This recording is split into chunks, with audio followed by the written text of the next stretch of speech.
வணக்கம். நம்ம இன்றைக்கி ட்வின்ஸ் சப்பாத்தி செய்யலாம். கோதுமை மாவு எடுத்துகிட்டு அதில் ஒரு ஸ்பூன் எண்ணெய் விடுங்க. தூள் உப்பு ஒரு அரை ஸ்பூன் போட்டு நல்லா கிளறி விட்டுட்டு அதுக்கப்புறம் தண்ணி விட்டு கொஞ்சம் கொஞ்சமாக பிசைங்க. மாவு நல்லா அழுத்தி அழுத்தி பிசைங்க. அது சீக்கிரமாக சேர்ந்துடும். கொஞ்சம் கொஞ்சமாக தண்ணி விட்டு பிசைங்க. ரொம்ப அதிகமாக தண்ணி சேர்த்துக்காதீங்க. இப்போ பாருங்கள், நல்லா பிசைஞ்சு எடுத்துட்டேன். அதை வந்து ரெண்டாக பிரித்து பிசைஞ்சு ஈஸியாக இருந்தது எனக்கு.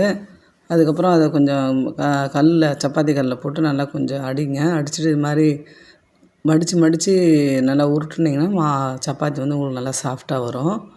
ஊற வைக்கணும்னு அவசியம் இல்லை, அப்படியே உடனே செஞ்சிடலாம். இது எங்கள் அப்பா தான் எங்களுக்கு இது மாதிரி சொல்லி கொடுத்தாரு. ஒரு கத்தியால் அழகாக கட் பண்ணிவிடுங்க. சைஸ் கொஞ்சம் பெருசாக இருக்கட்டும் சப்பாத்திக்குன்றதுனால. மாவில் தரட்டி எடுத்து வச்சுருங்க. My home food lovers of channel like பண்ணுங்கள், சப்ஸ்கிரைப் பண்ணுங்கள், ஷேர் பண்ணுங்கள். ஃபஸ்ட்டு ஒரு சப்பாத்தி மாவு எடுத்து ஒரு பூரி அளவு சைஸுக்கு உருட்டிட்டால் போதும். திரும்ப இன்னொரு சப்பாத்தி மாவு எடுத்து அதையும் வந்து அந்த பூரி அளவு சைஸுக்கு உருட்டிக்குங்க. ரெண்டாவது உருட்டினதில் ஒரு ஒரு ஒரு 5 சொட்டு 6 சொட்டு எண்ணெய் விட்டு அழகாக கையால் அப்படி தடவி விட்டுடுங்க. அது மேலே ஏற்கனவே உருட்டின சப்பாத்தி இதை வச்சு ரெண்டுத்தையும் ஒன்றா சேர்த்து உருட்டி விடுங்க. இதுக்கு மாவு அதிகமாக தேவைப்படாது.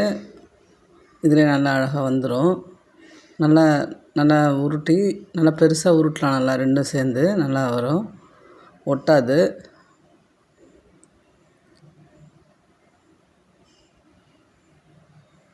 இதே மாதிரி எல்லாத்தையும் உருட்டி வச்சுக்கோங்க. ஒரு துணி, காட்டன் துணி வச்சு அதுக்குள்ளே இன்னொரு துணி வச்சு இதை வந்து இது மாதிரி ஒரு குண்டா இது மாதிரி கொஞ்சம் கட்டி வச்சுக்கோங்க. தோசைக்கல் வச்சு காஞ்ச உடனே நம்ம தட்டி வச்ச சப்பாத்தி மாவை போடுங்க. அது வந்து ஒரு நிமிஷம் வேகும். அதுக்கப்புறம் திருப்பி போட்டு இது மாதிரி அந்த துணியால் அப்படி கொஞ்சம் அமுக்கி விடுங்க. அமுக்கி விட்டிங்கன்னா நல்லா புஷ்ஷுன்னு பூரி மாதிரி கிளம்பும். பாருங்கள், திருப்பி போட்டு அமுக்கணுன்னு பாருங்கள், நல்லா புஷ்ஷுன்னு கிளம்புது பூரி மாதிரி. நல்லா சாஃப்டாக இருக்கும். இது ஒரு மிலிட்ரி மேன் வந்து எங்கள் வீட்டுக்காரர் ஃப்ரெண்டு, அவர் தான் சொல்லி கொடுத்தாரு இது மாதிரி இந்த சப்பாத்தி செய்கிறத. அதுலேருந்து நான் இது மாதிரி செய்வேன். இது வெந்த பிறகு எண்ணெய் 2 பக்கம் ஒரு கால் ஒன்றும் இல்லை, ஒரு 2-3 ட்ராப்ஸ் விட்டு அப்படியே எடுத்துங்க. எண்ணெய் இல்லைனாலும் அப்படியே கூட செஞ்சுக்கலாம், நல்லாயிருக்கும். எல்லாத்தையும் சுட்டு எடுத்துட்டேன் இதே மாதிரில.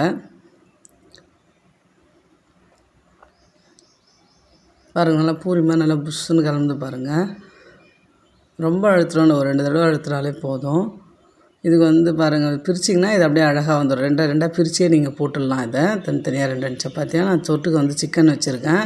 இதை பிரித்து இது உள்ளே நீங்கள் சாஸு கெச்சப்லாம் வச்சு கொடுங்க. தேங்க்யூ.